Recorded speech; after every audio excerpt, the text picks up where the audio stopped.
Hello, everybody. Welcome. I just want to share with you something that I discovered on this raw food diet that hopefully will help many of you. Whether if you're looking to eat a diet with more fruits and vegetables, or if you're looking to go 100% raw, the key is, and the reason why so many of us are interested in health is because we want to stay as healthy as possible for as long as possible.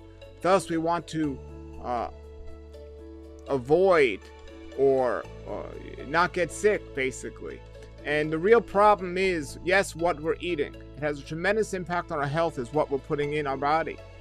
But of course, in what we're putting in our mind, there are some non-dietary factors that make a big difference. But what I have found through my research is one of the most common causes of disease and suffering is overeating and eating too much, too often, and too late. I wrote a book called The Daylight Diet, which talks about the time we should stop eating and when we shouldn't be eating. Very important information. But the real thing is eating too much or too often.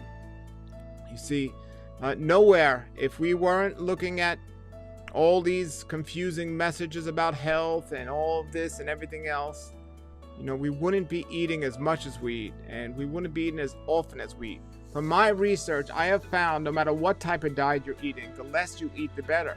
Now there's something popular called intermittent fasting, which is basically taking the benefits of fasting or not eating and applying it where it's more practical to do on a nightly basis. Because on a nightly basis, we all fast. We go from the time we fall asleep to the time we wake up without eating. Now, sadly, because of the unhealthy things we've been taught and the way we live our lives, many people do not get enough sleep and they do not get enough time away from food. They go to sleep too late, they wake up too early, they need some drug to even stay awake during the daytime. And so the average person might get maybe 5 to 6 hours a night sleep. Even if you're getting 7 hours a night sleep, the more sleep you get that you need is the better. Sleeping is such an important part of the health puzzle, and I'll make another video about that. But the key to remember and the thing to remember is our eating should not match our sleeping. We shouldn't eat right before we go to sleep, and we shouldn't eat first thing getting up in the morning. Those are two very unhealthy habits that are quite common in today's world. People eat their so-called midnight snack and they eat their breakfast, which really broken down is break fast, because it's a meal that's breaking your fast.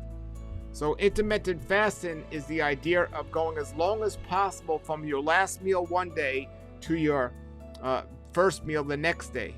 You see, long-term fasting is just for many beneficial reasons, going a long time without food, not one day, maybe 2, 3, 4, or even more.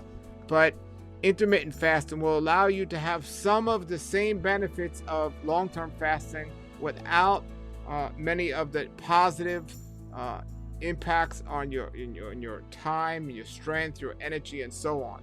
So somebody could achieve the benefits of fasting, not all, but a good amount of them, while giving themselves a long nightly fast from the time they eat their last meal to the time they've gotten up in the morning. Now, how often you eat throughout the day is also important. The average person, between their snacking and their grazing and their picking food, never gives their body a chance to rest.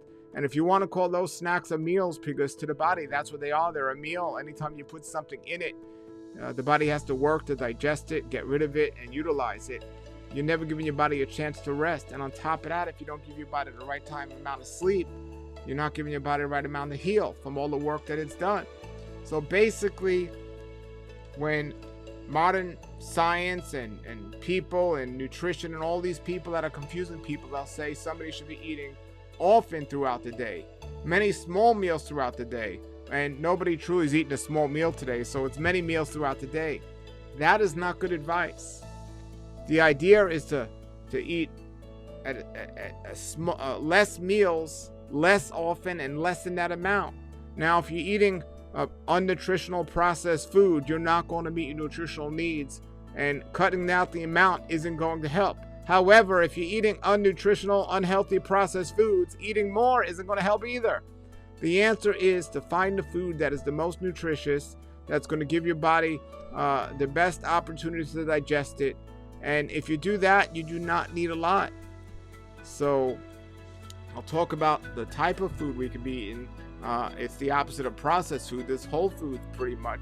But basically, we want to look at intermittent fasting, and we want to look at how many times we eat throughout the day and consider these things. So what I strive to do is to have only 2 eating times per day. I'm not perfect, but I would love to achieve this, and many times I do, is eating 2 meals a day. Now, the average person that's eating many meals a day, maybe 5, 6, 7 times a day, can start off with 3 meals a day. You could even name them. You can call them breakfast, lunch, and dinner.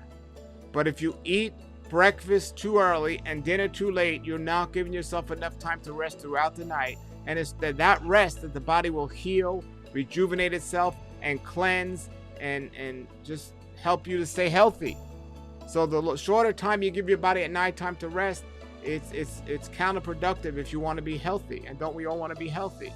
So the ideal thing to do is to give yourself the longest amount of rest throughout the night. And people are actually doing the opposite by going to sleep late and eating before they go to sleep, which is the worst time to eat. And then eating in the morning as soon as they get up, not giving themselves the proper nutrition, and so on. So what I strive to do is I try to have an eating window, and you can adjust this toward your own schedule, but there are certain things to keep in mind. The longer you could stop eating before you go to sleep, the better. So as many hours as possible. Some people say, well, I don't eat 3 hours before going to sleep.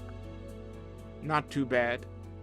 But the more the better. 4 hours, 5 hours, 6 hours, the more you could eat before going to sleep. So if you are going to sleep at midnight, stop eating at 6. You've given yourself 6 hours of your body to cleanse and eliminate. So now you can truly go to sleep on an empty stomach, where your body can do the work it has to be doing instead of digestion. And then you could wake up in the morning, and even if you go from 6 at night without eating to 6 in the morning, you've now given your body a 12-hour rest, a true 12-hour fast every night. Now, what if you didn't eat your last meal at 6? What if you didn't eat it what if 5 o'clock was the time you stopped? And what if you're not eating your first meal at 6? What if you're eating it at 7?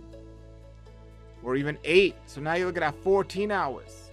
So the more nutritious meals you're going to give your body when you do eat, and the longer break you're going to give yourself throughout the night, along with understanding how to eat, how to chew your food properly, and the times we're going to eat throughout the day, not just picking all day, but maybe having 2 or 3 meals evenly spaced out throughout the day, is one of the ways to ideal health that at least I try to aspire for and love when I hit those goals.